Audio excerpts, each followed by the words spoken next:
네, 다니엘 2장 뒷부분 지난 시간에는 이 꿈의 내용을 간단히 보았습니다. 뒤에 있는 지도와 함께 보면서 이제 바빌론이 어떤 나라고, 또 페르시아가 어떤 나라고, 이제 이런 것들을 봤죠. 자, 오늘 이 꿈을 해석해 봅니다. 사실 이미 다 해석이 나왔어요.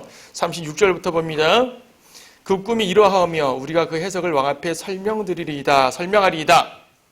자, 꿈을 설명합니다. 오 왕이여, 왕은 왕 중의 왕이시라. 자, 이제 꿈을 해석해 주는데, 그러니까 하나님의 영을 받아서, 하나님의 영으로 하나님의 지혜를 받아서 꿈을 해석해 주는 아주 위대한 위치에 있음에도 불구하고 다니엘은 왕 앞에서 기본적인, 그러니까 극도의 예를 취하는 것이죠. 왕은 왕 중의 왕이시다. 자, 왕 중의 왕이라는 것이요, 단순하게 왕을 높이는 말일까요? 아니면 이 꿈을 통해서 알 수 있는 객관적인 설명일까요? 저 왕이 이 말을 들었을 때 어떻겠습니까? 기분이. 왕은 왕 중의 왕이시라. 왕 중의 왕이라는 걸 영어로 말하면 King of Kings란 말이에요. King of Kings는 다른 말로 표현하면 만왕의 왕이라는 말이고요. 계시록 19장에서 예수님에 대한 이름이 만왕의 왕 만주의 주라 그러잖아요. 만왕의 왕 King of Kings, 만주의 주, Lord of Lords. 자, 모든 주들의 주고 모든 왕들의 왕이란 말입니다. 근데 느부갓네살도 왕 중의 왕이에요. King of Kings. 물론 이제 영어 성경에 보면 약간 달라요. 이제 계시록에서 예수님을 가리키는 King of Kings는 The King of Kings. 그야말로 이 만왕의 왕 그분 자신을 말하는 것이고, 저는 A King of Kings. 그러니까 이제 여러 King of Kings 중에 하나라는 얘기죠. 그러니까 다른 왕들 중에 대표적인 왕이고요. 일반적으로 말하면요, 밑에 여러 왕들을 거느리는 황제라는 말일 뿐이에요.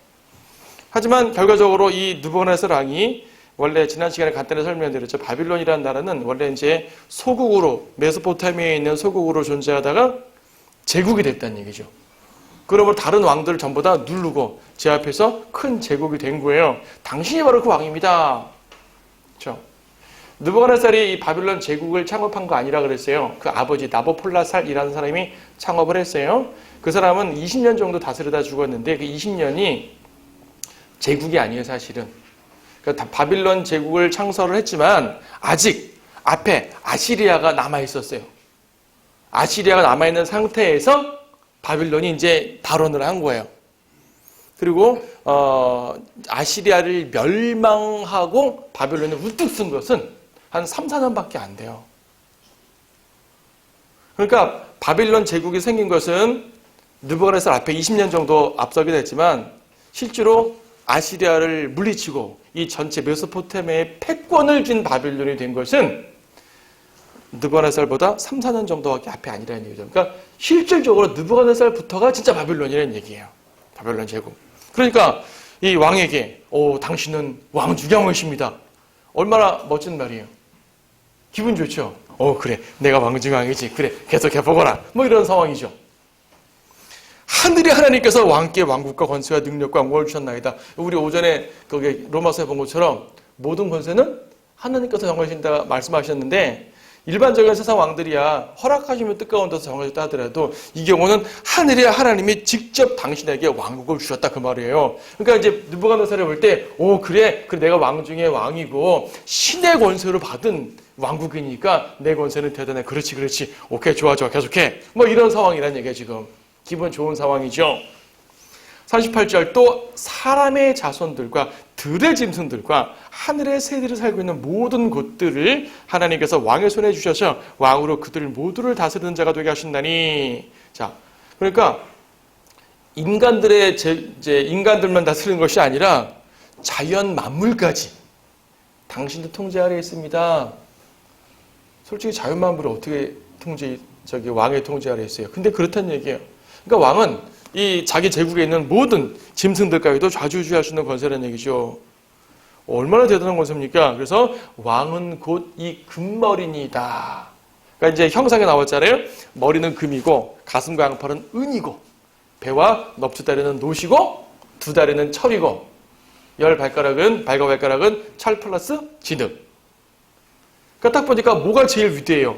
머리가 제일 위대하잖아요. 그래서 당신이 금머리이다. 정말 느부갓네살은 날아갈 듯이 기뻐했는지 모르겠습니다. 물론 그 왕의 감정을 여기다 묘사하지 않았지만 저 같으면 그랬을 것 같아요. 아, 내가 대단한 왕이구나. 그래, 뭐 보니까 해석을 듣고 보니 유추하건대 가슴은 은이네. 뭐 나보다 못한 왕국이 있겠군. 나보다 못한 뭐 도 왕국도 있겠군. 내가 그 중에 제일 좋다는 얘기지. 자, 이러면 얼마나 좋겠어요. 이것이 끝이면 얼마나 좋겠어요. 근데 39절 말씀이 완전 반전이에요. 요즘 말로 반전이라고 그러죠. 왕 이후에 왕보다 못한 다른 왕국이 일어날 것이요. 그러니까 왕보다 못한 다른 왕국이 있을 것이요 하게 되면 그건 그럴 수 있어요. 그래, 다른 왕국도 있는데 내가 더 위대해. 비교적으로, 상대적으로 내가 위대해. 좋죠? 근데 그것이 아니에요. 왕 이후에요. 왕 이후에. 왕 이후에 왕보다 못한 다른 왕국이 일어난다는 얘기죠. 이 말은 무슨 말인 거 아니? 당신의 왕국은 멸망한다 그 말이에요. 지금 바빌론 제국 초기라니까요. 초기. 바빌론 제국 초기고 초기의 꿈에서 지금 포로 중에 있는 그 해석자가 말이에요. 포로 중에 있는 내시가 감히 거대한 왕 앞에서 당신은 왕 중 왕이십니다. 거기까지 좋은데 당신 왕국 멸망해요. 여러분 왕국을 창업한 왕치고 자기의 왕국이 대대손손 이어지기를 바라지 않겠어요? 그냥 자기 혼자 잘 권세 누리다가 멸망하기를 바라고 왕국을 세울까요? 아니잖아요. 내 아들 자손 만대, 그렇죠? 이 계속적으로 번창할 왕국을 바라고 창업을 할 거예요. 그런데 당신 왕국 멸망한다는 얘기예요. 근데 더 심각한 게 나보다 더 위대한 왕국한테 찬탈당하면은 기분은 나쁘지만 그럴 수 있어요. 나보다 못한 왕국이 나를 멸망시킨다는 얘기죠. 여러분 이것은요 세상 역사에 대한 완전히 조망이에요. 단순하게 바빌론 다음에 페르시아가 온다라는 객관적으로 그냥 역사적인 과정만 이해할 것이 아니라 하나님의 관점, 세상을 다스리는 하나님의 관점을 볼 때 느부갓네살 너 교만하지 마. 내가 너 세운 거야. 그리고 내가 이 왕국을 무너뜨릴 때 너보다 못한 왕국한테 무너뜨리게 할 거야. 무슨 말이죠? 나보다 못한 왕국이 무너뜨린다는 얘기는 내 왕국이 그만큼 쇠퇴한다는 얘기잖아요. 그렇죠? 자, 다른 왕국한테 지더라도요, 정말 열심히 맞서 싸우다가 힘에 부쳐서 지면은 그래도 자존심은 덜 상하겠죠. 난 열심히 싸운 거예요. 내 힘에 부쳤을 뿐이지. 근데 나보다 한참 못한 사람이 날 이겨버려요. 이거는 자존심이 상하죠. 개인 인간관계에서도 마찬가지지만 왕국으로는 더 그렇고 이 느부갓네살 왕이라는 이 대단한 자신감의 소유자가 볼 때는 대단한 독재자가 볼 때는 이거는 말도 안 되는 모습이에요. 근데 다니엘은 그런 말을 했어요. 엄청난 용기입니다. 이거 보통 용기 아니면 못해요. 보통 사람 같으면 그랬을 것입니다. 왕이여 금머리입니다. 그리고 그 다음에 은머리라는 좀 이렇게 그런 왕국이 일어날 것이에요. 이렇게 간단하게 객관적으로 말할 텐데 왕 이후에 왕보다 못한 다른 왕국이 일어날 것이요. 자, 간단하게 보는 것 같지만은 이것은 하나님의 관점에서 세상 역사는 점점 못해간다고 말이죠. 금머리, 은가슴, 놋배, 철다리, 진흙. 자, 점점 가치가 떨어지죠. 딱 보더라도 금이 제일 좋은 금속이잖아요. 그 다음에 은이고, 놋이고, 철이고 점점 떨어져 나가게 됩니다. 낮아지게 됩니다. 이게 하나님의 역사를 보는 관점이라는 얘기예요. 자, 이것은 메데 페르시아입니다. 뒤에 있는 지도도 있지만은 페르시아라고 나왔지만 원래는 메디아와 페르시아가 합쳐서 메데 페르시아. 나중에는 페르시아로 통합됐지만요. 일단 메데 페르시아. 그래서 양팔 두 제국이 합쳐졌다는 개념이 보여지는 것이에요. 또 다른 셋째 왕국이 놋으로 일어나 온 세상을 다스리게 되리이다. 셋째 왕국. 놋 같은 왕국입니다. 은보다 못한 놋 왕국이죠. 은보다 못한 놋 왕국. 그리스 왕국입니다. 지난 시간에 간단하게 봤지만 알렉산더 왕국인데요. 그리스라는 이름으로 꽤 오랫동안 존속했지만 알렉산더가 다스리는 대제국은 정말 잠깐 동안 있었고요. 알렉산더가 정복하는 과정에 죽었기 때문에 이 대제국은 금방 사라졌어요. 대신 그 4개로 분할이 돼가지고 분할된 각각 나라들이 어떻게 활동하느냐는 여기서 안 나오고요. 그건 이제 7장, 8장에 나오게 되는 거죠. 넷째 왕국은 40절 철같이 강한 왕국이 될 것이요. 자연스러운 역사 진행 과정에서 로마라는 걸 알게 됩니다. 로마는 나중에 보게 되면 동로마 서로마로 갈라지거든요. 그래서 로마의 다리가 이제 둘로 나뉘니까 그 역사의 흐름으로 말할 때 로마 제국에서 두 제국으로 나뉜다. 이런 걸 보여줄 수도 있겠죠. 자, 갈라집니다. 철 같은 강한 왕국이라고 묘사합니다. 강한 왕국. 자, 분명히 금속의 가치로 말하게 되면요. 금이 제일 가치 있고 그 다음에 은, 놋, 철이에요. 하지만 실질적으로 강한 정도로 말하면은 뭐가 제일 강하냐면 철이 제일 강해요. 여러분 금으로 칼 만들어 싸우는 사람 봤어요? 금으로 칼 만들어 싸우기도 어떻게 되겠어요? 안 되죠. 옛날에 놋으로 칼 만들어 싸웠었죠. 청동기 시대라 그러잖아요. 놋칼도 나름대로 좋아요. 좋지만 철칼이 등장하니까 놋은 이제 강철에 비교가 안 되죠. 강철검이 그 놋검을 다 부러뜨려 버리니까 말입니다. 자, 보통 철기 시대라 말하잖아요. 철.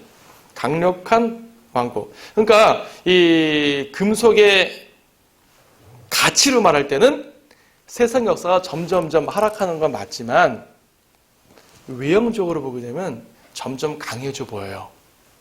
강해져 보여요. 금과 은은 고대에도요. 무기로 쓰지 않고 장식품으로 썼습니다. 장식품이나 의식을 위한 도구로 썼죠. 사치품으로 썼죠. 하지만 놋과 철은 무기로 썼어요. 그러다가 철이 무기가 되면서 놋은 무기로 안 썼죠. 놋은 이제 가치가 없으니까 무기로는 대신 장식품들도 예술품을 만들게 되죠. 자, 철. 그래서 철이 모든 것을 산산조각 내며 이기는 것이라 그렇죠. 로마는 그야말로 모든 것을 산산조각 내며 이기는 것 같습니다. 뒤에 있는 지도를 보더라도 이제 이 패권이 메소포타미아에서 유럽으로 넘어왔단 말이에요. 유럽으로 넘어와서 로마가 모든 것을 쳐버렸습니다. 로마가 칠 때 말입니다. 이거는 로마가 완전히 전체를 통일할 때의 모습인데 로마 제국 내에는 그리스가 포함되어 있어요.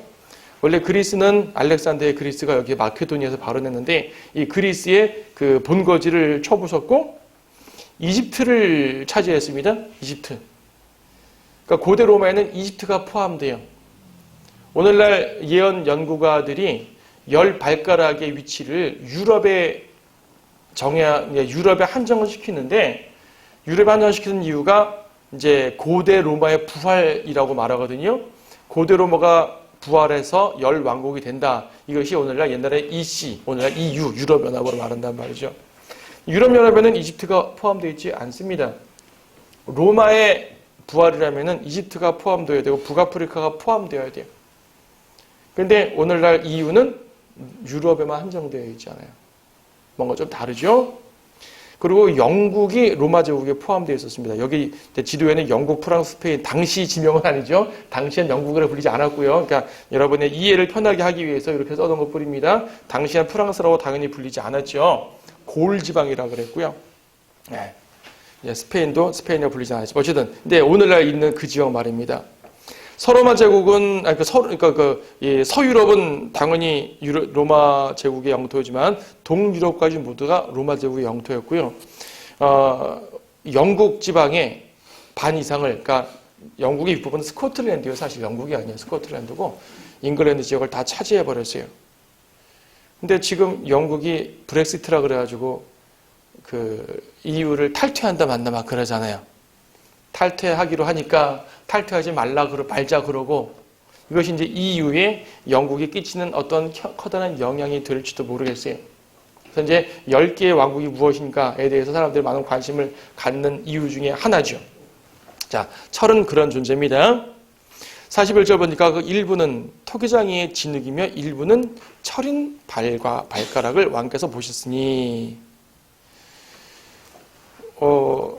일단 외형적으로 보게 되면 되게 불안한 구조입니다. 머리가 무겁고요.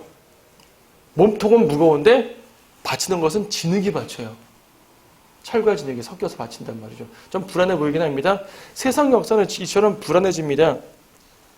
세상 역사는 점점 안정되질 않아요. 불안해져요. 사실 지금 세상을 보게 되면 언제 무너져도 좋을 만한 모습이죠.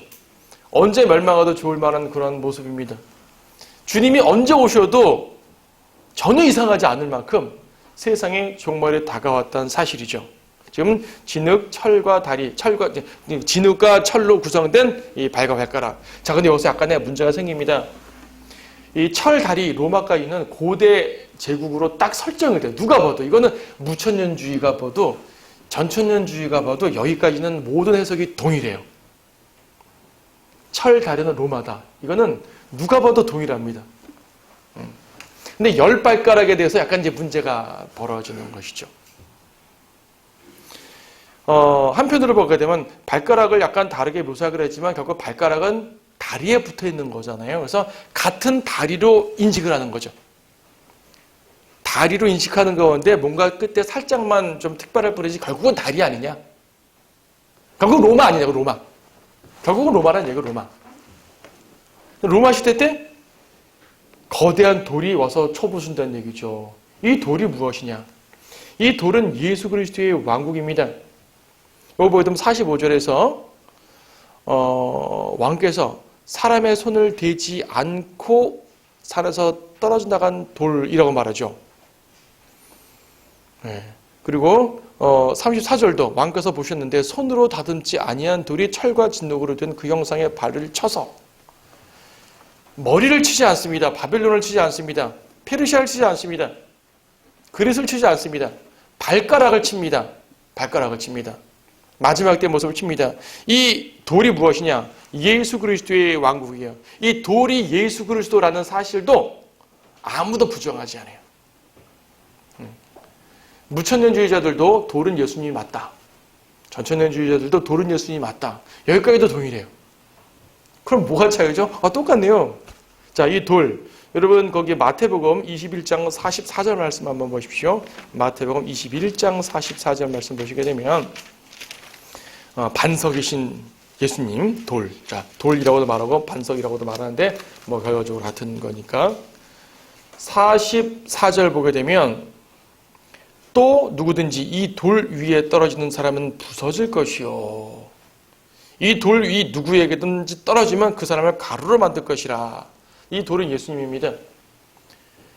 베드로 사도는 건축자의 버린 돌이 모퉁이의 머릿돌이 된다고 말씀하셨습니다. 예수님을 말합니다. 근데 여기에 멸망하는 두 종류의 사람이 있네요. 마태복음에서 보게 되면 돌 위에 떨어지는 사람, 그 다음에 돌이 그 위에 떨어지는 사람. 자, 돌 위에 떨어진 사람은 돌에 걸려 넘어진다는 말이에요. 초림때 예수님. 돌에 걸려 넘어진다는 얘기는 누군가 발로 돌을 걷어찬다는 얘기죠. 초림때 예수님은 무수한 사람들에게 걷어차였습니다. 예수님께서는 채찍 맞으셨고요. 가시면류관을 주셨고요. 조롱의 홍포를 입으셨고요. 십자가에서 피 흘리셨고요. 또 생애 중에도 수많은 사람들의 비난과 조롱을 겪으셨죠. 예, 예수님은 수많은 사람들에게 걷어침을 당하셨어요. 하지만 그런 사람들은 모두 멸망하는 거죠. 감히 예수님을 거절하고 감히 십자가를 거절했으니 멸망할 수밖에 없겠죠. 두 번째 불은 누구냐면 이제는 돌이 그 위에 떨어집니다. 저는 사람이 돌을 걷어차다가 넘어졌는데 이제는 돌이 사람을 쳐버린다는 얘기죠. 뭘까요? 재림. 재림 때는 하늘로부터 오신 예수님께서 인간 왕국들을 다 멸하시죠. 재림 예수님을 감히 누가 발로 걷어차였습니까? 재림 예수님을 누가 감히 조롱하겠습니까? 재림 예수님을 누가 감히 손가락질하거나 십자가 못 박겠습니까? 아무도 못합니다. 오히려 예수님 앞에 벌벌 떨겠지요. 돌이 사람 위에 떨어져서 그를 가루로 만든다 그랬어요. 이 모습이 그대로 이제 다니엘 2장에서 돌이 그 형상의 발가락을 때리니까 35절에 있는 것처럼 그 철과 진흙과 놋과 은과 금이 함께 산산이 부서져서 여름 타작마당에 쭉정이 같이 되어 바람에 날려 사라져 간 곳이 없어졌으며, 예, 여름 타작마당에 쭉정이처럼 후후 바람에 날아가 버리는 것이죠. 가루가 되어버린다는 얘기입니다. 그래서 예수님께서 돌로서 이제 재림 때 치는 그런 모습이 마태복음에서 말한 것처럼 다니엘서의 그대로 모습이죠. 자, 그렇단 말입니다. 다니엘서에서 돌이 왕국들을 쳤을 때 이것은 이 세상 왕국들을 무너뜨리는 모습이죠. 무너뜨려요. 그리고 35절 뒤에 듣는 것처럼 그 형상을 친 돌은 태산을 이루어서 온 세상을 가득 채웠나이다. 세상 왕국이 무너지고 그리스도의 왕국으로 가득 찬다는 얘기죠. 자, 무천년주의자는 여기서 뭐라고 해석을 하냐면은, 오케이, 바빌론, 페르시아, 그리스, 로마까지 좋다. 근데 그 로마, 발가락도 갖고 다리니까 로마는 로마다. 로마에 누가 오셨냐? 돌이 오셨다. 예수님이 오셨다. 예수님이 로마를 치니까 로마가 기독교로 정복당했다라고 말하는 거죠. 복음으로 정복당했다고 말하는 것이요. 그럼 뭐가 문제냐면은 금머리, 은가슴 전부 다 물리적 왕국이잖아요. 로마도 물리적인 제국인데 갑자기 돌은 영적 왕국이 되어버려요. 자, 이 교회사를 보게 되면 로마 제국의 초기에는 기독교를 박해하다 말입니다. 나중에 콘스탄틴 황제 때 기독교를 인정하고 얼마 후에 기독교를 국교로 삼아버렸다는 얘기죠. 물론 가짜 기독교입니다. 가짜 기독교로 바뀌어버렸어요. 하지만 외형적으로는 기독교죠. 외형적으로는 기독교잖아요. 그리고 이교도, 그러니까 태양신을 섬기던 이 로마가 이제 행사 때마다 태양신을 섬기는 게 아니라 주피터를 섬기는 것이 아니라 하나님을 섬기네요. 그리고 교회가 딱 그 자리에 서가지고 무슨 역할을 하네요. 로마 제국은 멸망하지 않고 영적으로 정복당했다. 이게 무천년주의자들의 주장이에요. 일단 로마 제국이 기독교의 복음화로 바뀌었다는 것 자체도 인정할 수 없거니와 왜 예언의 해석의 일관성상 물리적 왕국으로 때려 부숴야 되는데 때려 부수는 것이 아니라 그건 그대로 존속하고 영적 상태만 바꾼다? 일단 예언 일관성이 없잖아요. 말이 안 되죠. 네. 그리고 분명히 이 돌은 이 형상을 때려 부수고 다 산산이 부숴 없앤다 그랬어요. 근데 무천년주의자에 따르면 로마는 그대로 존속하고 기독교가 정복했다는 얘기죠. 자, 여기서 뭐가 더 나가냐면은, 그래, 하나님 나라라는 것은 이처럼 점진적으로 완성되어 가는 것이야. 오늘날도 기독교인들이 그렇게 정치 참여하는 이유는 뭐냐면 이 땅에 기독교 세력을 넓혀 나감으로 말미암아 이 땅을 기독교 사회로 바꾸고자 하는 것이에요. 말은 좋아요. 복음화, 그리스도의 복음을 가득 차게 하자. 말은 좋죠. 당연히 우리도 복음을 온 세상에 복음 전파한다는 그분의 하나님 예수님의 뜻을 받드는 것은 너무나 당연하지만 국가의 정체성이 기독교적으로 바뀐다는 것, 세상의 문화가 기독교화로 바뀐다는 것, 더 많은 사람들이 하나님을 믿음으로 말미암아 정치, 경제, 사회, 문화 모든 각층의 하나님의 나라가 임하게 한다는 것, 이게 무천년주의자가 하나님 나라를 확장시킨다는 개념이에요. 우리가 하나님 나라 확장시킨다는 건 개념이 달라요. 우리가 하나님 나라 확장시킨다는 것은 복음을 전하게 함으로써 하나님의 통치를 받는 백성들이 하나씩 늘어나게 되면 하나님의 통치가 늘어나는 거잖아요. 죄인들이 구원받으니까. 이런 의미인데 무천년주의자들이 말하는 하나님 나라 확장이라는 것은 세상 제도 자체를 바꿔버리는 걸 말이에요. 정치인들이 크리스찬의 양심으로 정치를 하니까 정치계의 하나님의 나라가 임하는 것이고, 사업가들이 크리스찬의 양심으로 사업을 하니까 경제계의 하나님의 나라가 임하는 것이고, 가수들이 크리스찬의 마음으로 노래를 부르니까 가요계의 하나님 나라가 임하는 것이고, 그렇다고 찬송을 부른단 말 아니죠.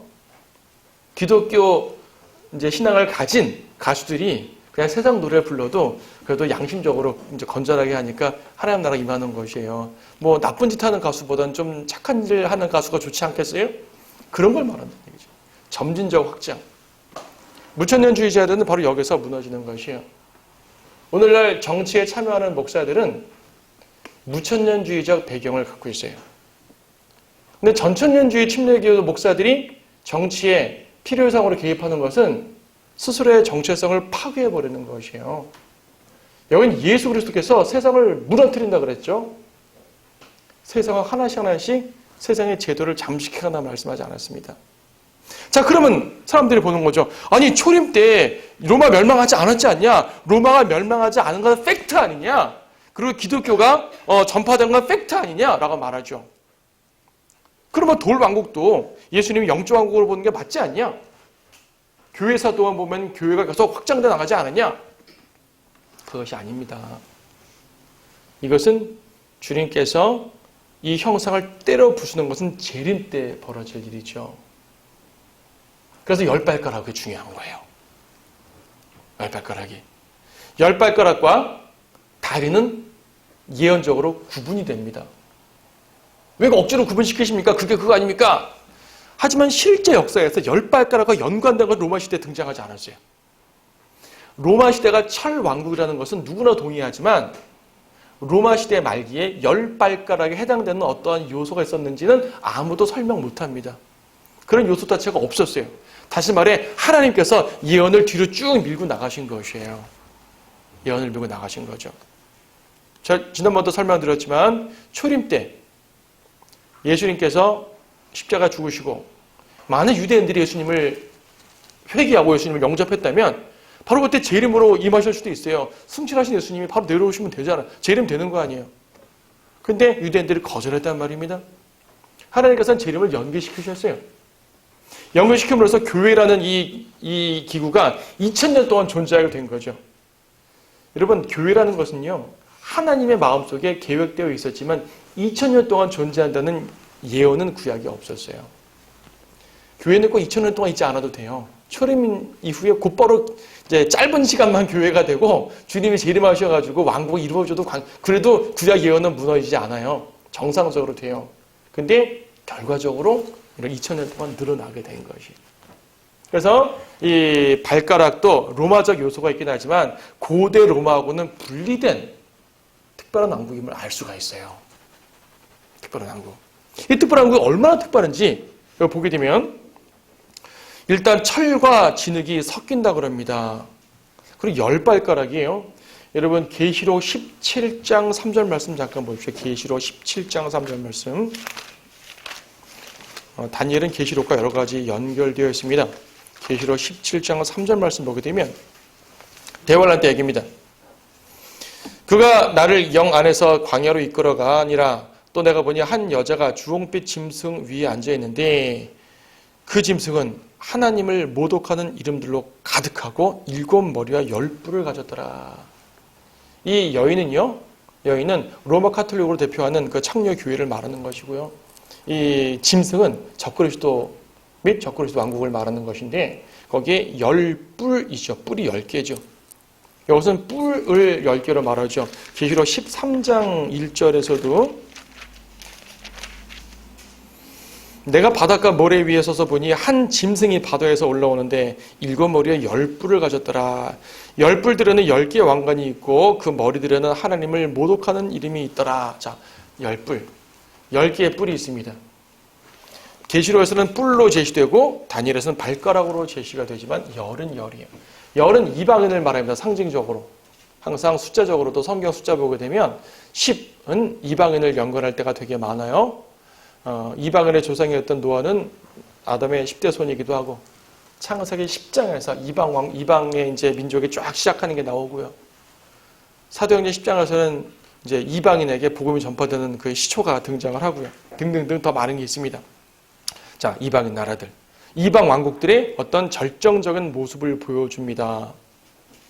그런데 이 발가락을 보니까, 지금, 이 43절. 왕께서 철과 차든 진흙에 섞인 것을 보셨으니 그들은 사람들의 씨와 섞일 것이나 그들을 서로 합하지는 못하는 것이 철의 진흙과 섞이지 못한 것 같은 일이다. 같이 섞여 있다고는 하지만 완전히 섞이는 게 안 되는 거예요. 철과 진흙이 섞일 수 있습니까? 안 되죠. 그러니까 섞이는 듯 하다가 완전히 섞이질 않아요. 이 마지막 때의 왕국, 열 왕국은요, 뭔가 불안한 연합체라는 걸 보여줘요. 불안한 연합체. 근데 참 특별한 표현이 있습니다. 그들이 사람들의 씨와 섞일 것이나 사람들의 씨와 섞인대요. 아니 사람들의 씨라면 굳이 사람들의 씨와 섞인다는 말을 안 하겠죠. 사람들의 씨가 아닌 뭐 특별한 존재를 지금 암시해주고 있어요. 다니엘에서는 이 말씀을 구체적으로 확장시켜 나가진 않습니다. 이 부분을 교리를 막 확장시켜서 자세하게 언급하지 않기 때문에 여기서는 이 정도 암시만 받고 넘어가도록 하죠. 하지만 우리는 창세기 6장에서 하나님의 아들들과 사람의 딸의 결합을 보았습니다. 욥기에서 말하는 하나님의 아들들, 천사들의 회의를 하나님의 아들로 묘사를 했었는데 천사들을 가리키는 하나님의 아들들이 사람, 인간 여인과 결합해가지고 거인을 낳았다 그랬죠. 히브리어로 네피림이라 그러죠. 특별한 존재들이 나왔다는 얘기죠. 고대에 그런 일이 있었습니다. 사람들은 전설로 알지만 성경에 기록됐기 때문에 문제도 사실이에요. 사실이에요. 그리고 예수님께서는 마지막 날들을 노아의 때와 같다는 말씀을 하셨어요. 마지막 때에 그와 유사한 일이 있을 것이다라는 우리는 암시를 받습니다. 이 구절에서. 자, 하지만 이것은 좀 특별한 교리니까 이 부분은 자세히 말하지 않겠습니다. 다니엘서에서는 큰 주제는 아닌 것 같아요. 하지만 어쨌든 이 마지막 왕국이 10발가락의 왕국은 매우 특별한 연합체로서 이 바빌론이나 페르시아처럼 한 제국으로 똘똘 뭉치지 못한 상태에 각자의 목소리를 내는 연합체 같은 모습을 보여줘요. 이것이 이제 마지막 때의 모습인데 마지막 때의 어떤 정치 형태인지 어떤 그들의 사회적 구조인지 이러한 모습을 암시받을 수가 있습니다. 그리고 그때 그러한 상태에서 하나님께서는 제 돌왕국, 사람의 손으로 다듬지 않았단 말은 뭐냐면 인간에 의해서 만들어진 왕국이 아니라는 얘기예요. 자, 돌은 예수님을 말하는데 돌이 산에서 뚝 떨어져 나왔어요. 사람이 다듬어서 사람이 깨가지고 던지는 것이 아니라 어떤 사람도 손대지 않았는데 그냥 뚝 떨어진 것이에요. 누가 하셨어요? 하나님 하셨어요. 즉, 제 이름으로 이루어지는 그분의 왕국은 사람들의 도움으로 이루어지지 않습니다. 무천년주의자들은요, 인간들이 복음도 전하고 사회 개혁도 하고 많은 것들을 노력해서 바꾸면은 이렇게 세상이 점점점 나아지면 주님이 딱 재림해가지고 너희들 수고했어. 이게 무천년주의자들의 관점인데 전천년주의적 관점은 그렇지 않아요. 성경적 관점은 그렇지 않아요. 성경 어디에서 세상이 흘러갈수록 세상은 점점 나아진다는 말이 있습니까? 세상은 점점 악해져가요. 성경 어디에 펴봐도 세상은 점점 악해져가요. 얼마큼 악해져갑니까? 인간들이 도저히 회복할 수 없을 만큼 악해져가요. 예. 아무리 응급실에 가도 중환자실 가도 고쳐 살릴 수 없을 정도로 망가진 상태. 세상이 그렇게 망가진다는 얘기죠. 이때 주님이 딱 오셔가지고 이 모든 세상을 완전히 바로잡습니다. 그분의 왕국으로 바로잡습니다. 즉 천년왕국의 영광은 인간들의 노력을 통해 이루어지는 것이요 오직 하나님의 능력으로만 이루어지는 것이에요. 뭐예요? 인간들의 노력? 인간들의 노력이 1%도 섞입니까? 안 섞여요. 여러분의 노력은 제 이름을 앞당기지 못합니다. 여러분의 노력은 제 이름을 도와주지 못합니다. 그리스도의 제 이름을 돕지 못합니다. 주님의 전적인 능력으로 이루는 것이 제 이름이고 그분의 왕국이 세워지는 것이에요. 그래서 사람의 손으로 다듬지 않았다는 말이 매우 중요합니다. 그래서 주님께서 제 이름을 이루시는 천국, 보통 천국이라고 표현하죠. 킹덤 오브 헤븐, 천국이라고 표현하는데 이것은 하늘로부터 오는 왕국이니까 천국인 거예요. 다른 표현을 말하면. 하늘로부터 오는 왕국. 위에서부터 내려오잖아요. 그렇죠? 그래서 이 왕국이 10발가락을 다 무너뜨려가지고 이제 인간들의 왕국 자체를 10발가락만 무너지는 것이 아니라 하여튼 인간들의 왕국 전체, 금부터 은, 가슴 다 해서 인간들의 왕국 자체를 무너뜨리고 44절 뒷부분 도리어 그 왕국이 이 모든 왕국들을 쳐부수고 멸하여 영원히 살 것이니이다. 그래서 천인왕국은 멸망하는 왕국이 아니에요. 혹자는 이렇게 생각할 수 있어요. 천인왕국이 1000년 동안만 존재하는 왕국이네요. 1000년 왕국 끝에 마귀가 일시적 반역을 합니다. 계시록 20장을 보면 마귀가 일시적 반역을 하고 하나님께서 하늘에서 불을 떨어뜨려가지고 온 세상을 불로 태워버려요.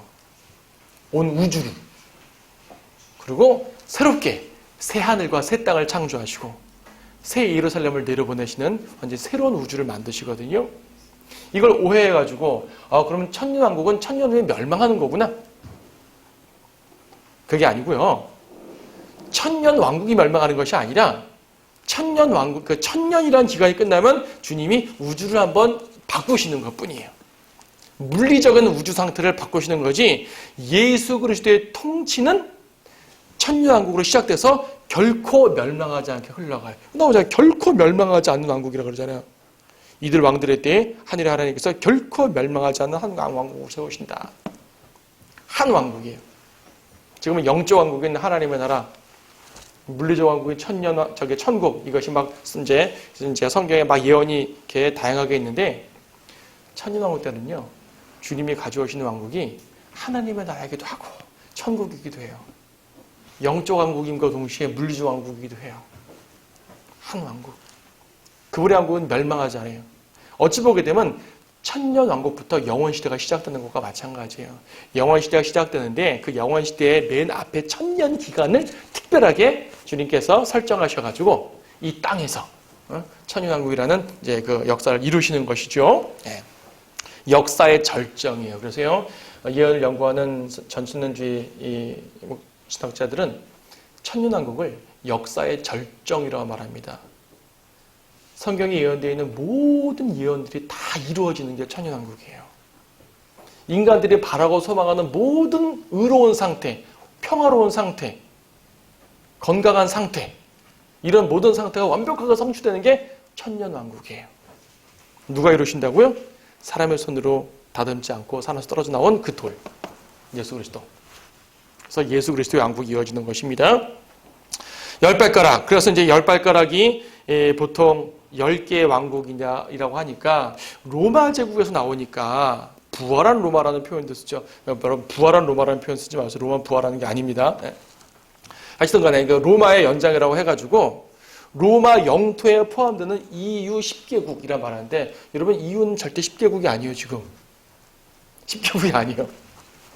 사람들이 생각하죠. 저 나라들이 10개로 재편될까? 마지막 때가 되면 이렇게 생각하는 사람도 있어요. 뭐 그럴 수도 있어요. 아직 이루어지지 않았으니까 그럴 수도 있겠죠. 아니면 그 여러 나라들에서 다 빠지고 10개 나라면 딱 남나? 이렇게 보기도 하고요. 아니면요. 이건 유럽에 한정되지 않고 전 세계를 10개의 구역으로 나누어 다스리는 거다. 이렇게 해석하는 사람도 있어요. 뭐 그렇게 말하는 사람도 있는 것 같아요. 중요한 건 이 10개의 나라를 꼭 로마 영토로 한정할 필요는 없다는 얘기예요. 한정할 필요 없어요. 오히려 여러분 지금 역사를 보게 되면 유럽은 다 로마의 후예예요. 다 로마자 쓰잖아요. 영어, 프랑스어 전부 다 로마자 아니에요. 로마자 그렇죠? 로마자를 쓰죠. 로마의 제도를 다 이어받았어요. 로마의 제도 다 이어받았어요. 로마의 상징은 독수리입니다. 독일도 독수리를 상징물로 쓰고요. 미국도 독수리를 상징물로 써요. 가지고 유럽 아메리카 대륙도 사실은 유럽의 확장이거든요. 원래 아메리카는 원주민이 살았지만 유럽 사람들이 다 가가지고 유럽식으로 만들어 버렸잖아요. 유럽이 확장된 게 아메리카예요. 다시 말해 로마적 요소는 유럽뿐 아니라 아메리카에도 들어가 있어요. 그래서 럭퍼 목사님 어떻게 더 추측하냐면은 10개의 발가락을 5개 발가락은 유럽 땅에 5개 발가락은 아메리카 땅에 있을 수도 있다라고 추측해요. 물론 추측일 뿐이기 때문에 100% 교리는 아닙니다. 우리는 이 10발가락이 대환란 때 정확하게 어떤 모습으로 등장할지 몰라요. 성경에서 10발가락이라고만 나와 있지 구체적으로 어떻게 형성될지는 아무도 몰라요. 괜히 섣불리 추측할 필요 없어요. 섣불리 추측하는 사람들은 무슨 문제가 되냐면 섣불리 추측을 했는데 그 추측이 안 이루어진단 말이에요. 그러면 예언은 가짜였네 라고 사람 돌아가 버립니다. 옛날 휴거 사태 때 그랬습니다. 휴거를 1990에 딱 정해놓으니까 휴거를 믿던 사람들이 휴거가 안 이루어지잖아요. 그럼 우리가 계산 잘못했다. 그나마 괜찮아요. 아예 사람들이 믿음 자체를 돌이켜버리는 것이요. 휴거는 없다. 그렇죠. 그래서요, 섣불리 예언을 어떤 세상의 현상, 정치적인 현상과 맞춰서 억지로 적용하게 되면 그것이 이루어지지 않았을 때 사람들은 예언 자체를 믿지 않게 됩니다. 조심하셔야 돼요. 성경에 있는 만큼만 해석하면 됩니다. 중요한 건 10개 발가락은 대환란 때에 등장할 나라이기 때문에 우리는 거기에 대해서 지금 너무나 많은 시간을 할애할 필요는 없어요. 다만 세상을 돌아가는 것이 곧 대환란이 올 것 같이 막 흘러가니까 우리는 긴장하고 경계하고 주님 오실 때가 다가왔다는 것 때문에 더욱더 우리가 이제 깨어 있어야 되는 것 뿐이죠. 그럼 되는 겁니다. 자, 그래서 이제 예언 해석은 다 끝났어요. 46절 느부갓네살이 엎드려 다니엘에게 경배하고 그들로 예물과 향품을 그에게 바치도록 명령을 했더라. 자, 지금 느부갓네살은요, 이 포로에서 포로 그러니까 유다의 포로 중에 한 명이 하나님의 예언을 받았답시고 자기한테 선포하는 모습이 상당히 기분 나쁠 수도 있습니다. 결과적으로 멸망한단 말 아니에요. 근데 이 예언이 너무나 확실하다는 것을 이해한 거죠. 하나님의 능력을 했다는 걸 아는 거죠. 내가 멸망해도 신의 능력이구나라는 것까지는 인정한 것이요. 적어도 느부갓네살이 그 점에 대해서는 겸손했던 사람인 거죠. 45절 끝에 다니엘을 선포했거든요. 이 꿈은 분명하고 그 꿈은 분명하고 그 해석은 확실한 아이다. 그러니까 느부갓네살이 하나님의 능력, 다니엘 속에서 나온 하나님의 지혜와 하나님의 능력에 감복해버렸습니다. 얼마나 감복했는지 다니엘한테 엎드려버렸어요. 어쨌든 47절을 보니까 느부갓네살은 하나님의 영광을 누렸어요. 내가 이 은밀한 일을 나타낼 수 있음을 보니 너희의 하나님은 신들 중에 신이시오 왕들 중에 주시며 뭐예요? 아까는 다니엘이 느부갓네살에게 당신은 왕 중의 왕이시라 그랬죠. 근데 왕이 오히려 거꾸로 아니라고 내가 왕 중의 왕이 아니라 너희 하나님이 신들 중에 신이시오 왕들 중에 주시며라고 말하는 거죠. 이방인도 하나님의 능력을 보게 되면 고개를 숙입니다. 이게 정상이에요. 이게 옳습니다. 오늘날은 이렇게 하지 않는 이방인들이 많아서 문제지 이것은 그래도 고개를 숙였어요. 그렇다고 느부갓네살이 개종을 하고 유대교인이 된 건 아닙니다. 마치 사탄이 마지막 때에 그리스도 앞에 고개를 억지로 숙이는 것 같은 상황밖에 안 돼요. 느부갓네살이 회심하거나 이런 거 아닙니다. 이방 앞에 주님이 승리한 모습을 보여줍니다. 그래서 예언적으로도 승리하는 모습을 보여줬고 당시 이방 왕이 고개를 숙였고요. 하나님의 영광을 높였고요. 그리고 다양한 형태로 주님께 영광을 돌릴 수 있도록 세상에서 성도의 위치를 온전히 세워야겠습니다. 세상에서 성별해야 된다니까 그냥 핍박만 받는 것이 아니라 능동적으로 활동을 해야죠. 주님의 복음을 들고 나서서 예수 그리스도의 의를 외치고 하나님의 나라 그분의 의를 외치고요. 또 세상의 죄들을 책망하면서 성도에게 주어진 의무를 온전히 행할 때에 우리는 그리스도의 승리에 또 자그마한 동참을 할 수 있다고 믿어집니다.